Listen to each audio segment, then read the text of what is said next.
And I need all of you to stop what you're doing and listen. Vous écoutez Prosecco Biscoco. Salut Laure, comment tu vas? Hey, salut Zaina, ça va bien et toi? Écoute, ça va. Merci beaucoup de m'accorder un peu de ton temps en dernière minute en plus. Oui, c'est vrai. En tout cas, merci d'avoir pensé à moi et avec grand plaisir, je t'accueille dans mon salon. Ouais, alors avant d'enregistrer, j'ai dit alors que j'irais voler son canapé parce qu'il ira super bien dans ma Prosecco room ici en fait. Je ne te laisserai absolument pas faire. Mon canapé reste mon canapé. Alors, pour ceux qui ne connaissent pas Laure, elle a été la reine de Easy sur Tarmac et maintenant elle a des nouvelles aventures et donc elle est justement là pour un peu raconter qu'est-ce qui se passe dans sa vie de future trentenaire dans 2 ans et un peu son parcours. Donc, on va commencer. Est-ce que tu peux me parler de ton enfance, où tu as grandi? Est-ce que tu as des frères et sœurs, ton cadre familial, etc. D'accord. Alors moi, je suis une jeune fille, bah oui, de 28 ans. Je suis née et j'ai grandi dans la commune d'Ixelles à Bruxelles, pas très loin de Matongué. Et voilà, j'ai grandi dans une chouette petite maison aux murs roses. Et j'ai trois petits frères. Et voilà, franchement, rien à signaler. Moi, j'ai commencé mes études, j'ai fait la petite enfance, j'ai fait la maternelle et le début des primaires. Enfin, non, ouais, le début des primaires en néerlandais. Donc, j'ai commencé ma scolarité en néerlandais et puis un jour, j'ai switché et je me suis retrouvée dans une école qui s'appelle Saint-Boniface. J'ai fait mes études à Saint-Boniface jusqu'en réto. Donc, je suis arrivée en cinquième primaire et jusqu'en réto, j'ai fait qu'une seule école, une école que j'ai bien aimé faire, un peu stricte, mais chouette. J'ai fait la fin de mes études à Saint-Bonny dans une branche qui s'appelle français langue, où on avait 9 heures de français, 8 heures de langue. Et moi, c'est vrai que ça a beaucoup joué sur... déjà sur mon amour du français, de la langue française, de la francophonie, de l'écriture et tout Et ça. raconte un peu comment ça se passe, oui, parce que tu es à moitié congolaise, comment ça s'est passé de grandir dans cette double culture entre la Belgique et le Congo, du coup? T'as déjà été au Congo? Non, jamais. Et pour tout te dire, en fait, moi, je suis quarteronne, donc je suis un quart congolaise. J'ai un parent, mon père, il est métis et ma mère est blanche et elle est belge.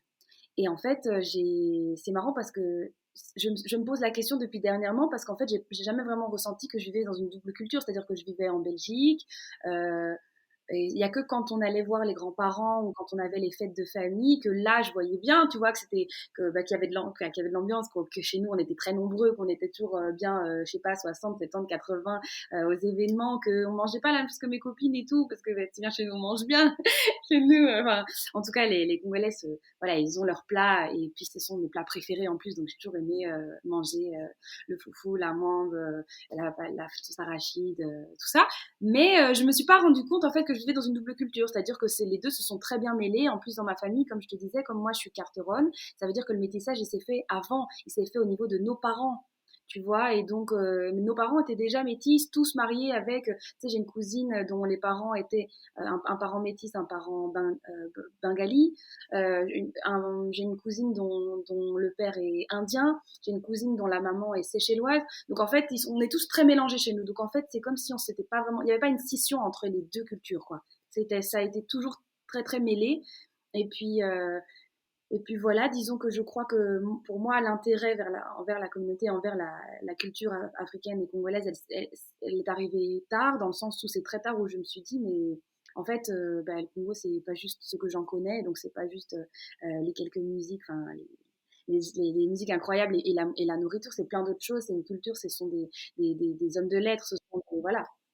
Et du coup, c'est plus tard, c'est en tant qu'adulte, moi, que j'ai commencé un petit peu à m'intéresser au Congo, au pays et à l'Afrique, enfin, au-delà du Congo même, parce que du coup, moi, entre-temps, j'ai pas vu le Congo, mais j'ai vu le Rwanda. C'est marrant parce qu'il y a 2 ans, j'y suis allée à l'occasion d'un mariage d'une amie. Et du coup, voilà, je trouve que, enfin, je sais que je le ferai. Je sais pas si je le ferai avant mes 30 ans, mais j'aimerais faire plusieurs mois au Congo et voir comment et voir comment. Point. Ok, je suis sûre que tu feras un vlog ou quoi pour illustrer ça, j'imagine. Ah bah j'espère. Attends, en tout cas, je le dis aujourd'hui, Zaina, si c'est pas un vlog, ce sera peut-être un film. Wow, ok, Voilà, je là, t'as la pression. Ah oui. Et comment t'imaginais ta vie de femme adulte quand t'étais petite? Ben, ce que je vais te dire, ça va peut-être te sembler bizarre, mais moi, il y a un truc qui est comme ça chez moi, c'est que je suis pas du tout, je suis très dans la réflexion à court terme. C'est-à-dire que j'ai jamais imaginé ma vie plus tard. Jamais. C'est-à-dire que depuis que je suis gamine, je suis carpe diem, c'est-à-dire aujourd'hui, demain on verra. Enfin, c'est même plus fort que moi, tu vois. C'est comme si je suis comme ça aujourd'hui, j'étais comme ça il y a 10 ans, j'étais comme ça il y a 20 ans. Je me suis jamais projetée.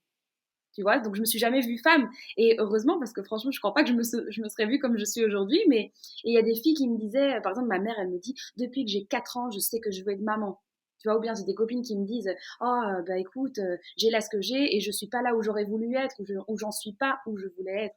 Mais en fait, moi, ça me paraît tellement, c'est une réalité qui n'est pas la mienne parce que, en fait, moi, j'étais tellement occupée avec l'instant présent que j'ai pas vraiment pris le temps de me projeter jusqu'aujourd'hui, quoi. Et c'est bien, bon, ça veut dire que tu te C'est fais vrai. pas de pression. En fait, il faut savoir un truc sur moi, c'est que j'ai pas une mémoire incroyable. Voilà, je suis quelqu'un qui note tout, qui note tout, qui note tout.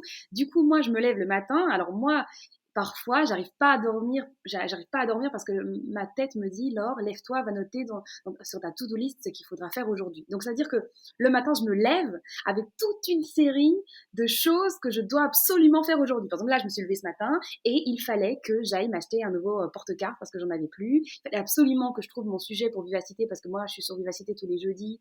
Et il a fallu que je trouve un sujet et une personne à prendre en fauneur, donc au hôtel.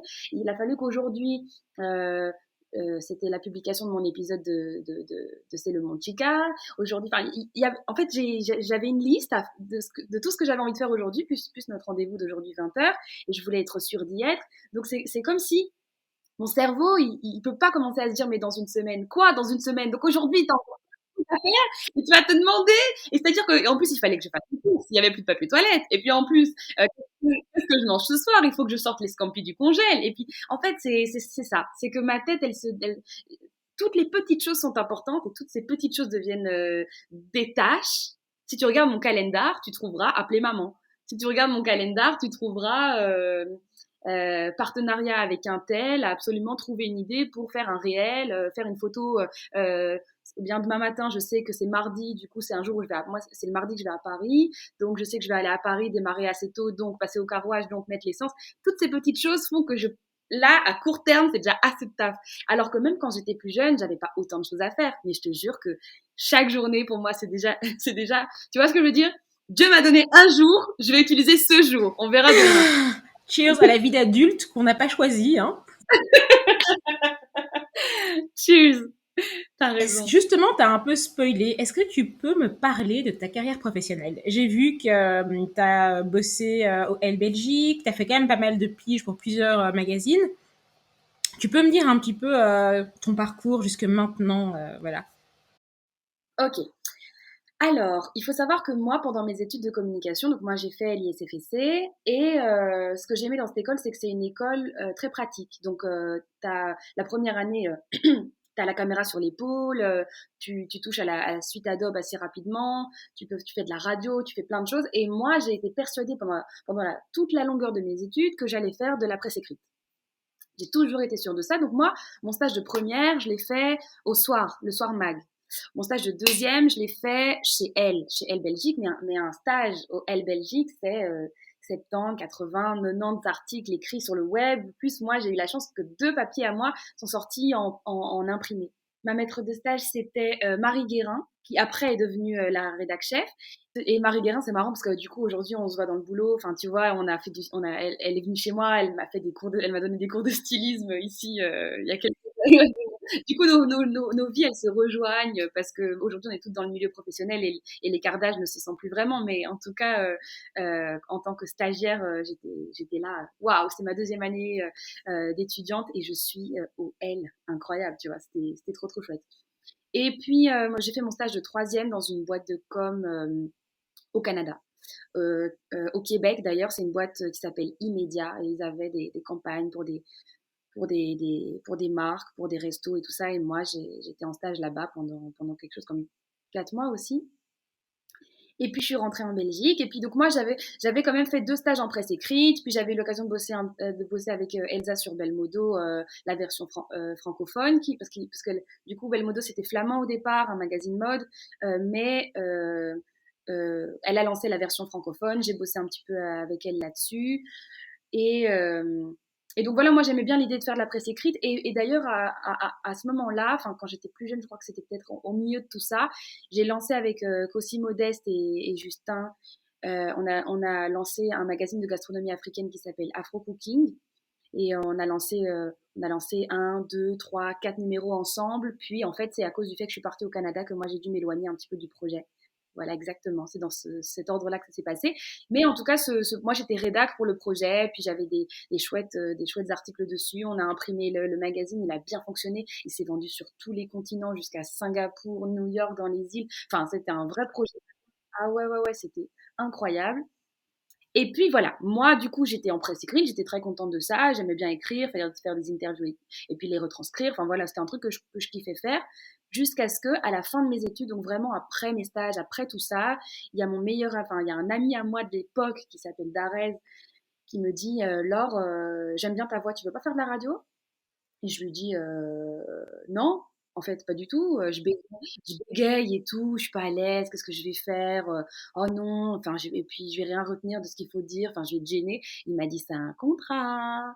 J'ai dit, on commence quand? Et puis, et puis voilà, j'ai commencé en septembre après mes études, et puis j'ai fait de la radio 1 an, 2 ans, 3 ans. C'était trop chouette parce qu'en fait, on avait l'émission culturelle de la chaîne Arabelle. Donc Arabelle, c'est un média communautaire, enfin on va dire communautaire maghrébin, mais régional à Bruxelles. Et nous, on avait l'émission un peu prime time, c'était l'après-midi, de 16h à 18h, donc on avait tous les gens dans les embouteillages, c'était génial parce qu'on avait vraiment une grosse audience. Et ce qui est intéressant dans notre émission, c'est que en fait, on avait tous les chouettes invités. Donc, on pouvait faire un jour Aya Nakamura, le lendemain NASA, le lendemain Dadju, puis VG Dream, puis on pouvait faire Axel Red, puis Pierre Marcolini, celui qui fait les chocolats, puis Nawel Madani, Claudia Tagbo. On les a tous eus, Jamel Debbouze, puis on a reçu des gens, même des gens, Jean-Pierre Castaldi, qui est dans un tout autre style. Puis on recevait des auteurs de bouquins, Eric Emmanuel Schmitt, enfin dans tous les sens. C'était trop trop chouette. On a fait ça pendant 3 ans. Et puis moi, en fait, comme j'étais à mi-temps en radio, je me disais, ah, c'est chouette, mais bon, c'est quand même qu'un mi-temps. Alors ça veut dire que la moitié du temps, ben, je m'ennuie. Alors, qu'est-ce que je pourrais bien faire? Et c'est là que moi, j'ai regardé un peu au loin. Il faut savoir que Arabelle, ça se trouve juste en face de la RTBF. Et j'entendais que juste en face, à la RTBF, ils venaient de créer un nouveau média. Depuis quelques mois, peut-être quelque chose comme 3 mois, il y avait un nouveau média qui s'appelle Tarmac qui venait de naître. Et là, j'ai dit, bah, je vais postuler. J'ai postulé et le patron m'a dit, enfin le chef édito, Thomas Duprel, il m'a dit, t'es bien gentil, mais on n'embauche pas des personnes, on embauche des concepts. Alors qu'est-ce que tu proposes? Et moi j'ai dit sur le tas, alors moi je propose une émission 100% féminine, ça va s'appeler Milkshake et on va être 4 nanas autour d'une table, on va parler de mode, de musique, de culture du monde et de cinéma. Et il m'a dit, ok, super, tu commences samedi. J'ai dit, merde, il n'y a plus qu'à trouver 3. Du coup, j'ai appelé des copines, une fille que j'avais rencontrée en radio chez Arabelle, une fille que je connaissais de mes études. Enfin, j'ai fait ce que j'ai pu et j'ai créé ma petite équipe de 4 nanas. On a commencé le samedi en question et comme ça lui a plu, eh ben, on en a fait 10 et comme ça lui a plu, eh ben, on a fini la saison. Donc, on a fait à peu près 45 émissions. Et puis, à la fin de la saison, on arrive en juin. Il faut savoir que dans les médias, tout se passe en saison. Ça commence en septembre et ça s'arrête en juin. Il se passe rien pendant l'été, à part les émissions d'été. Attrape-moi si tu peux. Alors cet été, gagner machin, retrouver la valise. Enfin bref, dans les médias c'est comme ça. Il se passe pas grand-chose. Et tout reprend en septembre. Et donc là, c'était la fin de la saison entre guillemets. Après chez Tarmac, c'est un petit peu différent parce que l'été, c'est les festivals. Et donc, on a une présence en festival qui fait que même quand il n'y a pas toujours des émissions, bah, tu peux nous retrouver en festival. Mais bref, là n'est pas la question. Nous, notre petite capsule Milkshake, elle s'arrête en septembre. Et deux d'entre nous, donc Maxi et moi, eh ben, on est reconduite et on reprend en septembre d'après. En septembre d'après, moi, je suis toujours en même temps chez Arabelle et en même temps chez Tarmac. Mais moi, vu que je suis plus sur Milkshake, je propose de faire les recettes. Et là, je me retrouve à faire les recettes. Ça s'appelle Food Tricks. C'est des petites recettes faciles pour que les jeunes de 18 à 20 ans, donc enfin même pas 18, de 14 à 20 ans, donc le public jeune de Tarmac, ait envie de cuisiner et ne se retrouve pas tous les soirs au fast-food. Et donc, ça pouvait être, je sais pas, faire des maquis soi-même, faire une pizza carnivore, faire des desserts, des tiramisu. Enfin, je faisais vraiment de tout, des petites capsules rapides en 2 minutes pour montrer les bases de la cuisine. J'ai fait ça pendant quelques mois et puis bah il y a une place qui se libérait. C'est l'émission Easy News et donc le chef édito me dit Laure, enfin pas vraiment. D'abord je me suis retrouvée backup, donc je remplaçais Anne-Sara quand elle était absente. Du coup, c'était toujours la présentatrice principale et moi j'étais là quand il y avait besoin. Donc en général, on m'appelait le jour même à 8 heures du mat. Écoute Laure, aujourd'hui c'est toi. T'as 2 heures pour écrire et pour débarquer. Du coup, au début j'étais backup et puis après ça a duré. Et puis moi en janvier, bah, j'ai repris le lead et j'ai fait ça pendant 1 an et demi. Voilà. Et entre-temps, ouais, évidemment, comme c'était vraiment beaucoup de travail Easy News, parce que c'était quand même du lundi au jeudi, 4 jours semaine, tu dois trouver le sujet, écrire le sujet tout seul, tu as une relecture heureusement d'une journaliste, mais après tu dois t'habiller, te coiffer. Attends. T'avais pas de maquilleur ou tu vois, genre une team derrière toi? Rien du tout, t'es tout seul dans ta merde. Ah là, je peux te dire, moi j'ai vécu des moments où j'avais plus rien à mettre, où on m'a pas dit que j'avais du rouge à lèvres sur les dents pendant que je tournais, enfin des trucs incroyables. Et comme c'est beaucoup de travail, à un moment donné, j'ai quand même quitté mon travail chez Arabelle parce que je faisais les deux en même temps, c'était pas possible, et je me suis retrouvée tarmac only et voilà. Est-ce que aujourd'hui, tu peux un petit peu me parler de ce que tu fais et de pourquoi Miss va à Paris une fois par semaine? Ah, alors en gros. Depuis septembre de cette année, donc comme je t'ai expliqué dans les médias, ça fonctionne en saison. Donc moi, je suis arrivée en septembre de cette année. Et quand tu es une petite Belge et que tu te retrouves à travailler pour un média français, bah voilà quoi. Moi, c'est un petit peu ma petite fierté. Je suis très contente d'être là. J'ai été super bien reçue, comme une princesse. Et en plus de ça, quand j'ai commencé à travailler pour Move, eh ben on m'a dit carte blanche. Tu fais ce que tu veux. Tu débarques avec une première émission. Libre à toi. Donc moi, j'ai commencé avec une émission où je fais le tour du monde des cultures et des traditions. Donc je parle des us et coutumes du monde entier en partant d'un sujet défini. Ça peut être la drague, comment est-ce qu'on drague dans le monde entier. Ça peut être la bouffe la plus bizarre, comment est-ce qu'on, enfin, qu'est-ce qu'on mange de plus bizarre dans le monde entier. Ça peut être les écoles les plus originales dans le monde entier. Enfin voilà, ça c'était ma première petite capsule. Et puis au mois de novembre, je leur ai dit, bah écoutez, moi je suis comme ça, quand je fais peu de choses, je m'ennuie. Alors je vous propose une deuxième capsule, une deuxième émission pour en avoir 2 semaines. Et la nouvelle s'appelle Attends, je t'explique. Et en fait, je vulgarise des sujets d'actualité. Ça peut être, par exemple, qu'est-ce que c'est que le January? Donc, c'est le mois pendant lequel les femmes décident d'arrêter de s'épiler. Ou qu'est-ce que c'est que le Black Friday? Ou qu'est-ce que c'est que les élections aux États-Unis, qu'est-ce que c'est que le féminisme, qu'est-ce que c'est que comment fonctionne le cerveau, enfin voilà. Donc attends, je t'explique. C'est je reçois une personne qui m'est proche, ça peut être ma cousine, mon frère, ma mère, ma meilleure amie, n'importe. Il débarque dans ma chambre, on se met devant la caméra et puis il me pose des questions de sorte de vraiment l'idée c'est vraiment de vulgariser pour que même une personne qui ne s'y connaît pas du tout bah puisse comprendre un sujet d'actu quoi. C'est quoi la différence pour toi entre travailler pour un média belge et un média français? Bah, en fait, pour moi, il n'y a pas de différence, à part que je peux plus dire 70 et 90 et que je dois dire 70 et 90 et que du coup, je continue à me tromper. Et parfois, je dis 70% et puis je dis, ah, 70%. Mais à part ça, franchement, je trouve qu'il n'y a pas de différence parce que ce que je faisais avant et ce que je fais maintenant, bah, ça se ressemble super fort. Euh, et du coup, ben, le fait d'aller à Paris régulièrement, je vois des différences, tu vois. Bah, conduire à Paris, c'est insupportable, par exemple, ou bien, par exemple, il y a des petites différences comme le fait que bah, les Français, enfin les Parisiens, ils mettent pas leurs poubelles devant leur porte le jour des poubelles. ça leur ferait hyper bizarre de voir ça. Eux, ils ont vraiment des bennes ou bien des endroits spécifiques prévus pour ça, dans la cave et tout. Et des petites choses où je me dis, hein, vous faites pas ça en France, tu vois? Mais sinon, en vrai, dans mon travail, il y a peut-être des gens que ça va choquer, mais je vois aucune différence. Et c'était quoi tes challenges en fait quand t'es passé de la radio à la télé? Et ben pour te dire, je suis vraiment passée de la radio à la télé parce qu'il y a un truc dont je t'ai pas parlé, c'est que dans tout ça, moi j'ai fait de la télé sur Max et Vénus et c'était avant mon arrivée sur le web. Et du coup, j'étais la chroniqueuse afro-créole. Enfin, je parlais surtout un petit peu des plats afro-créoles. Donc, par exemple, à l'occasion de l'anniversaire de Stromae, j'ai fait un spécial sur la nourriture rwandaise. À l'occasion de l'anniversaire de Rihanna, j'ai parlé un peu de la Barbade. Parfois, je parlais du gombo. Parfois, je parlais des fruits exotiques qui venaient d'Afrique. Parfois, je parlais de tagine. Enfin voilà, je venais parler des trucs qui touchaient de près ou de loin à la nourriture afro-créole, afro-caribéenne. Et donc j'ai fait ça pendant quelques mois sur la RTBF, sur la 2. Mais là, j'ai vraiment ressenti que j'étais plus en radio. Parce qu'en radio, je peux y aller comme je suis maintenant, tu vois, tu te prépares pas, pour peu, allez, t'as mis le même pull qu'hier, c'est pas grave, personne ne le verra, à part ton animateur mais lui, il va rien te dire parce que lui, il te connaît depuis des années et puis c'est ton pote, tu vois.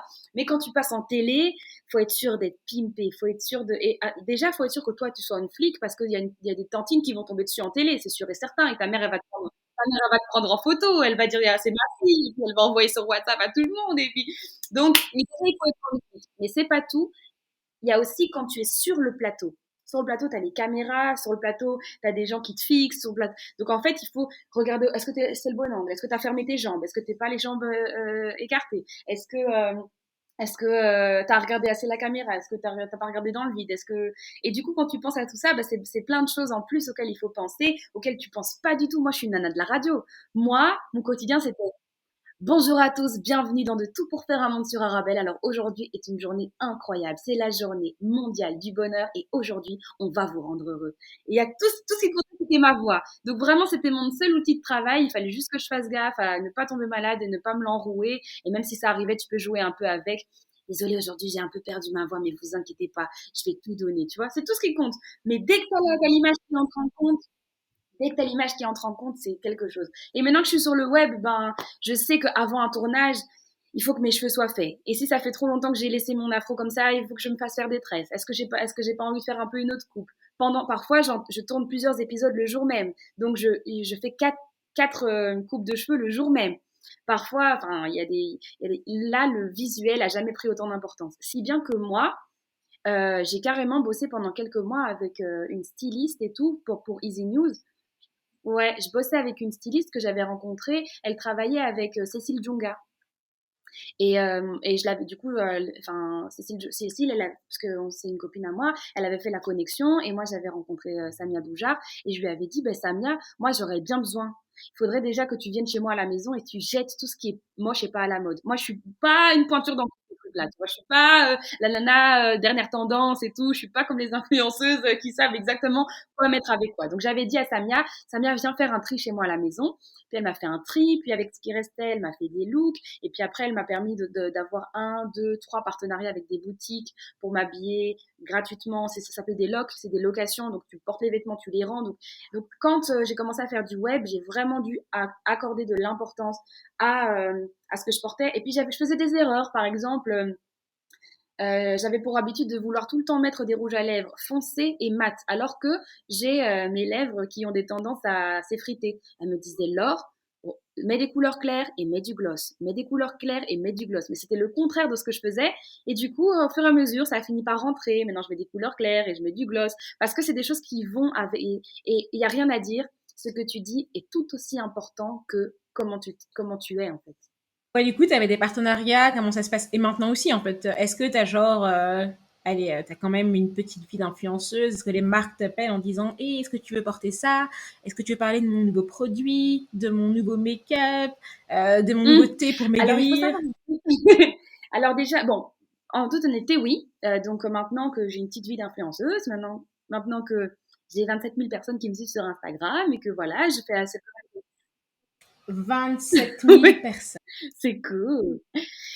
Donc voilà, maintenant, voilà, j'ai des marques parfois qui m'envoient des choses. J'ai même des followers à moi qui lancent leur marque, qui m'envoient des choses. Donc vraiment, c'est très chouette. Et alors, par contre, il y a un truc qu'il faut savoir, c'est que l'été pour mincir et tout ça, j'ai pas du tout. En fait, il faut savoir un truc, c'est que autant les fringues, c'est important parce que tu sais, moi, je m'habille. Je suis pas toute nue sur mes vidéos, donc évidemment, voilà. Mais dès que ça touche je sais pas, le charbon pour maigrir, le thé pour maigrir, tout ça, ce sont des choses, c'est des placements de produits qui sont vraiment pour moi les spécialités des influenceuses en tant que telles, qui sont des placeuses de produits, qui travaillent presque exclusivement sur les réseaux, alors que moi j'ai un boulot, je travaille pour les médias en fait. Et du coup, moi c'est juste un petit truc à côté. Et du coup, moi ce que j'ai remarqué, c'est que par rapport à mon travail comme animatrice des médias et voilà comme jeune journaliste, ça m'a donné une crédibilité qui fait que moi, j'ai l'impression que mes partenariats, ils ont beaucoup de sens. Par exemple, là, j'ai eu un partenariat avec Infrabel qui voulait que j'explique à leurs jeunes qu'il est possible de sortir de tes études secondaires et d'entrer dans l'académie d'Infrabel pour travailler dans les métiers du rail. Tu vois, et que tu peux travailler comme ingénieur ou tu peux travailler, voilà, il y a plein de choses que tu peux faire pour les chemins de fer belges. Ou bien là, j'ai un partenariat aussi qui a commencé le mois dernier avec Actiris pour dire aux jeunes qui peuvent tout à fait, pour dire aux jeunes qui peuvent tout à fait travailler en périphérie bruxelloise, surtout du côté flamand, et qu'il faut pas avoir peur, même si tu penses que c'est loin, c'est pas si loin, même si tu penses que si tu parles pas néerlandais, tu vas pas trouver de travail, eh bien c'est pas vrai, et même si tu penses que ceux qui sont flamands au départ, néerlandophones, ils ont plus de chances que toi, eh ben c'est pas vrai. Donc voilà, Actiris par exemple, je trouve que c'est un partenariat qui a du sens. Et même si je fais un partenariat, je sais pas, avec les petits riens, là je sors d'un partenariat avec les petits riens qui m'a proposé de m'habiller, de me trouver 5 ou 6 tenues dans leur boutique. Ah ben, c'est quand même des fringues et tout, mais ça va tout à fait avec le côté éco-responsable, s'habiller en seconde main. Moi, je suis très friperie, j'aime bien l'idée. Bah, déjà, il faut savoir que bah, les fringues, c'est quand même le deuxième domaine le plus polluant sur Terre, et donc là, c'est de leur donner une seconde vie, c'est réfléchir et s'habiller plus green. Et du coup, moi, ça fait tout à fait sens. Et voilà, et même si je fais un partenariat avec Coca, ben c'était le partenariat avec Coca qui demandait à leur public de faire d'avoir une bonne résolution pour l'année 2021. Et du coup, moi, à cette occasion-là, j'ai décidé d'aller donner mon sang à la Croix-Rouge. Donc, c'était Coca, mais c'était quand même une bonne action. Et donc, voilà, c'est vrai que moi, j'aime bien les partenariats comme ça, où je me dis, voilà, c'est sûr que, bah, l'air de rien, j'ai les cheveux curly. Donc là, je sors d'un partenariat avec Cantou. J'en ai un autre qui va commencer avec une autre marque pour cheveux frisés. Mais donc voilà, c'est sûr que ça fait partie de mon quotidien parce que je reste quand même une jeune fille. Mais il y a quand même ce côté, j'aime bien quand ça a du sens, quoi. Et ça peut m'arriver parfois de refuser certaines choses en me disant, c'est pas toi. Ah, mais c'est en fait, t'es genre fidèle à qui t'es, quoi. Tu vas pas prendre un partenariat, t'es pas à la course, à la fame et partenariat de, allez, en bordel, entre guillemets. Ouais. Mais surtout, tu sais, le truc, c'est que moi, ce que je retiens quand on dit influenceuse, c'est le mot influence, et c'est vrai que ça influence certains jeunes. Tu vois, il y a des jeunes hommes et il y a des jeunes femmes qui me regardent et qui se disent, oh, ben, si elle le dit, c'est que c'est certainement vrai, ou si elle a testé, c'est que ça marche. Et j'ai pas envie qu'ils se retrouvent à acheter des trucs, et voilà, parce que moi, je sais que j'aurais pu tomber aussi dans le panneau, et donc, voilà. Mais je suis pas parfaite, hein, Zaina, évidemment, hein. J'ai déjà fait des trucs en me disant, oh, ben, c'est bien payé. Alors, voilà, c'est sûr. C'est sûr que ça a dû m'arriver. Personne te jugera. Et en parlant de partenariat pourri, je vais pas citer le nom de cette influenceuse, mais il y a une influenceuse à cause de qui j'ai acheté une wig sur AliExpress qui est arrivée et qui était horrible et je lui en veux toujours. Je lui ai envoyé un message d'ailleurs pour en parler de ça. Et donc voilà. Ah ben voilà. En parlant de un peu être une jeune femme et de la vision un peu, enfin de ce que tu peux donner comme impact autour de toi, tu as travaillé dans la presse féminine. C'est quoi ta vision de la femme? Parce que moi aussi, j'ai travaillé aussi dans la presse féminine et du coup, il y a quand même cette image idéale de la femme qui n'existe pas. Donc là, maintenant, évidemment, cette image de la femme, elle a évolué. C'est fini. C'est plus être méga skinny, cintre. Il faut avoir un gros boule, des gros seins et en même temps avoir une taille toute fine. Donc en fait, il y a toujours ces magazines qui nous imposent une sorte de diktat qui est impossible à avoir ou qui est très difficile à avoir. Comment tu te positionnes face à ça? Oui. Bah écoute, moi je trouve que ça va encore. Là, tu as l'air de dresser un portrait un peu effrayant parce que je trouve que justement, moi j'en vois des groupes et des groupes et des groupes, enfin et des pages et des pubs où tous les types de corps sont mis en avant. Enfin moi même maintenant sur scène, tu vois des artistes comme Iseu, tu vois, et puis ces danseuses, et puis moi je suis beaucoup de groupes Insta en fait sur le self love, l'acceptation de soi. Tu peux avoir des formes et être très belle. Enfin tu vois moi je sais pas, j'ai l'impression qu'aujourd'hui, tu peux plus facilement te balader dans la rue et voir que non, il y a des- dans toutes les boutiques, tu trouveras pas exclusivement des femmes avec un ventre plat. Évidemment, il y aura toujours des Kim Kardashian et des nanas d'un certain type, mais je trouve qu'on est plutôt, aujourd'hui en 2021, on est plutôt, on est plutôt ouvert à la diversité des corps. Enfin, moi, j'ai l'impression. Après, voilà, c'est sûr que peut mieux faire, mais moi, par exemple, je suis rondouillette et en plus, il faut te dire qu'il y a une jeune fille un jour qui m'a écrit en me disant je suis plein de filles, des fit, des Instagram fit girls, tu vois, sur les réseaux et du coup, et du coup, j'étais un peu gênée de mon corps parce que j'étais pas comme elle, mais maintenant que je te suis toi, je vois que je peux être moi et ça m'a beaucoup touchée parce que moi, par exemple, enfin, je suis pas fit. D'ailleurs, je fais pas de sport. D'ailleurs, je fais l'apologie des éclairs au chocolat et des boules de Berlin. Et personnellement, j'ai aucun souci avec le fait que je sois pas, je n'ai pas le corps parfait d'une fille parfaite comme tu l'as énoncé tout à l'heure. Mais je pense qu'il y a de la place pour les filles comme moi et il y a de la place pour les filles comme moi sur Internet et de plus en plus un petit peu partout. Moi, franchement, oui, c'est sûr. Comme tu dis, on n'y est toujours pas. Hein. Bien sûr, il y a quand même une majorité de filles qui sont plutôt fit, etc. Mais je trouve que c'est plutôt ok. Bon. Après, voilà, il y aura toujours et du slut shaming et de la grossophobie et de la minsophobie. Et puis, il y aura toujours ces choses-là, tu verras toujours. Et surtout quand tu as le malheur de montrer un petit peu de gras qui dépasse et les gens en commentaire, c'est tous des haineux. Mais les gens en commentaire, c'est tous des haineux pour tout et n'importe quoi, tu vois. Donc, et moi, je pense qu'il faut réussir à se détacher de ça. C'est pas facile. Hein. Mais moi, par exemple, je dirais que je pense qu'aujourd'hui, j'y suis arrivée, tu vois. Donc, voilà, je pense que c'est possible. Alors que je suis ultra présente sur les réseaux. Les gens, toute la journée, ils peuvent se donner le loisir de donner leur avis sur mon tour de taille, sur la taille de mes cuisses, sur la taille de mes cernes, sur la taille de ma gencive, sur la taille de, sur tout ce qu'ils veulent, sur la frisure de mon cheveu. Moi, j'ai vu des commentaires, Zaina, des choses que, moi, on m'a déjà insulté. Toi, tu sais pas ce que tu vis moi, ça fait mais en fait, je sais pas comment t'expliquer. En fait, les gens sur Internet, c'est des haters. Tu vois, les gens sur Internet, ils sont là. S'ils étaient dans la vraie vie, ils fermeraient leur bouche, mais ils sont sur Internet, alors ils ont besoin de dire du mal. Ils ont besoin de dire ce qu'ils pensent, ils ont besoin de piquer, ils ont envie de voir ta réaction quand tu vas vouloir leur répondre. C'est ça, Internet, tu vois. Après, voilà, tu regardes pas, tu réponds pas, tu effaces, tu n'effaces pas, tu fais ce que tu veux. De toute façon, moi, je pense que tu peux tout à fait voir des commentaires comme ça et pourtant rester comme tu es. Après, voilà. Si, maintenant qu'on en parle, hein, je réfléchis un peu et je me dis, Laure, si tu avais la possibilité, si aujourd'hui on te dit, eh ben, tu fais ce que tu veux, et le corps, il sera ton corps pourrait être comme tu le souhaites. Est-ce que tu le laisserais parfaitement comme ça? Ben, peut-être pas. Peut-être que j'irais me faire une liposuction du ventre. Voilà. Peut-être que ça, c'est le genre de truc que je pourrais faire. Et est-ce que ça vient pas du diktat? Oui, peut-être bien que oui. Euh, du coup, oui, je pense que ça, c'est la société qui me l'a, qui m'a amené vers là, tu vois. Mais d'un autre côté, quand je me regarde et que je me vois dans le miroir et que je me vois un peu rondouillette, que j'ai pris 30 kilos en 2 ans, ben je me dis, bah, c'est ok, il y a des filles minces et il y a des filles qui ne le sont pas. Et aujourd'hui, t'as le Miss Eden. Aujourd'hui, t'as le Miss Eden. Aujourd'hui, t'as le Amina. Aujourd'hui, sur Thanks Internet, God. t'as des groupes comme Téton Marron. Oh, t'as Téton Marron, t'as La Scandaleuse, t'as WhatsApp Girls, t'as des groupes, t'as même Roots, le magazine Roots. Aujourd'hui, tu peux te retrouver. Aujourd'hui, allez, en télé, t'as des Oprah.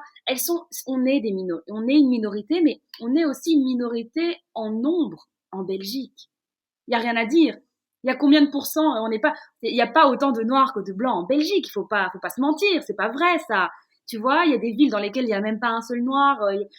Dès que tu t'éloignes de Bruxelles, Bruxelles ne représente pas la Belgique. On ne peut pas s'attendre à ce que la représentation effet miroir soit à égalité. Tu vois, enfin, je trouve que, et en tout cas aujourd'hui, à échelle, je trouve qu'on a de quoi s'inspirer. Enfin, tu Qui vois. t'inspirait quand t'étais jeune, toi, justement? Ouais, ben, moi j'avais pas ça parce que du coup je voyais pas si loin quoi. Tu te rappelles, j'en parlais tout à l'heure. Elle, c'était elle et moi, c'était moi. Donc, du coup, j'ai jamais vraiment eu enfin, ouais, d'inspiration, effet miroir, comme tu dis. Mais par exemple, moi, je suis une ancienne fan de Laurie. Donc, du coup, je connaissais tous ses albums par cœur. Et plus tard, ça a été Diams, dans un autre style. Mais c'est parce que je les admirais pour ce qu'elles étaient, mais pas parce que je me voyais en elles. C'est-à-dire que moi, j'avais l'âge que j'avais pour la vie que j'avais, et puis c'était très bien comme ça. Et puis elle, j'ai trouvé incroyable comme femme, et voilà, et je l'ai chantée à tue-tête. Tu parles de Diams et Laurie. Je vais virer sur un sujet qui n'est pas exactement, c'est pas lié à ça, mais est-ce que tu te considères comme une féministe? Mais oui, et d'ailleurs, on devrait tous être féministes. On devrait tous être féministes jusqu'à ce que plus personne ne le soit parce que ce sera la normalité. C'est quoi être féministe pour toi? Être féministe, c'est juste vouloir l'égalité entre les hommes et les femmes. C'est pour ça qu'en fait, le féminisme est venu en 3 vagues. D'abord, ça a été tout le féminisme. La première vague, c'était le féminisme par la loi. Donc, que les femmes aient les mêmes chances au niveau du travail, au niveau de l'éducation, de pouvoir être maître de ses propres biens.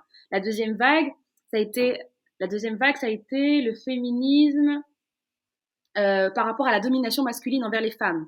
Donc tout ce qui était sexuel, etc., etc. Et cetera. Et la troisième vague, là c'est plus récent, c'est le féminisme des minorités, des femmes issues des minorités. Donc le féminisme, le black féminisme, des femmes porteuses du hijab, des femmes porteuses d'un handicap, etc., etc. Donc les trois vagues de féminisme nous expliquent bien que toutes ces femmes, ce qu'elles demandent, c'est simplement d'avoir les mêmes droits, les mêmes devoirs, les mêmes pouvoirs et les mêmes chances qu'un homme. C'est tout. On ne demande pas à être au-dessus, on ne demande pas la lune, on demande juste à pouvoir avoir la même chose. Donc le même salaire, les mêmes chances, la même sécurité, c'est tout. Comment s'est passée ton année 2020? Ben écoute, elle a mal commencé parce que du coup, pour moi, 2020, ça a été mon départ de chez Tarmac. Donc, enfin, c'était un petit peu moi, c'est vrai que c'était un petit peu triste pour moi de partir et tout ça, mais après, ça s'est bien terminé parce que du coup, là, je suis arrivée dans un média super et puis en 2020, j'ai pu commencer aussi l'aventure Vivacité et donc Viva for Life parce que Viva for Life, ça se passe une fois par an.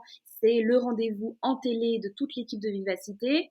Donc, pendant une semaine, tous les animateurs, enfin, il y a 3 animateurs qui sont bloqués dans une bulle en verre et on leur apporte des dons.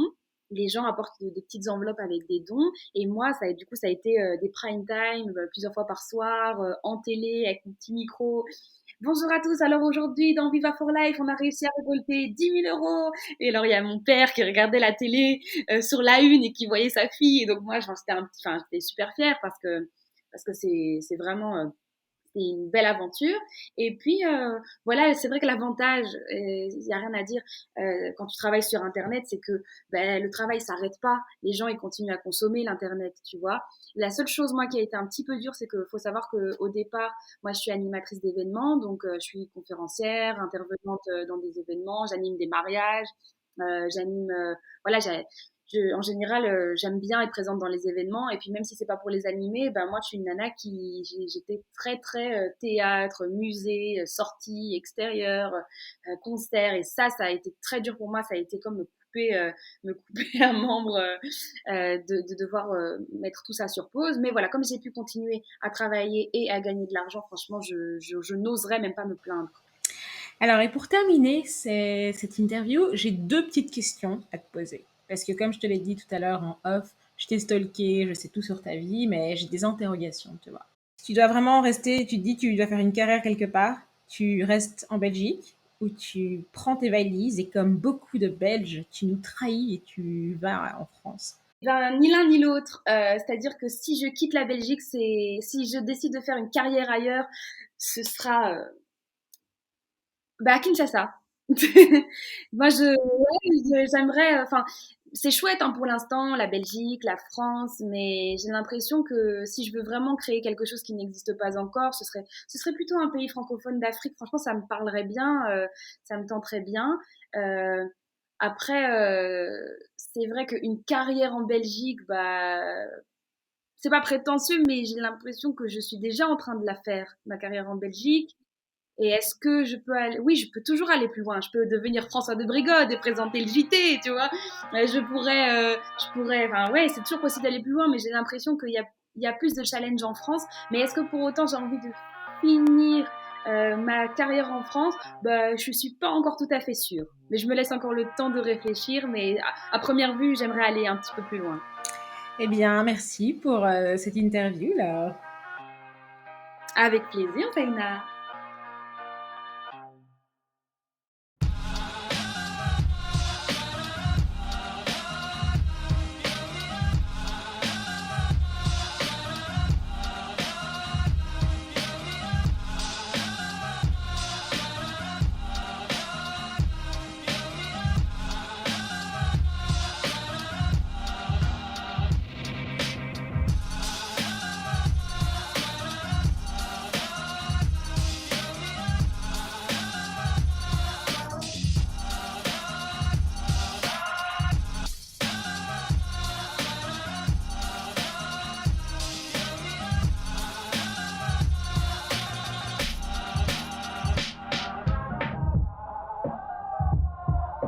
Yep, it's made with bits of real panther, so you know it's good. It's quite pungent. Oh yeah. It stings the nostrils. In a good way. Yeah. Brian, I'm gonna be honest with you, that smells like pure gasoline. 60% of the time, it works every time. That doesn't make sense.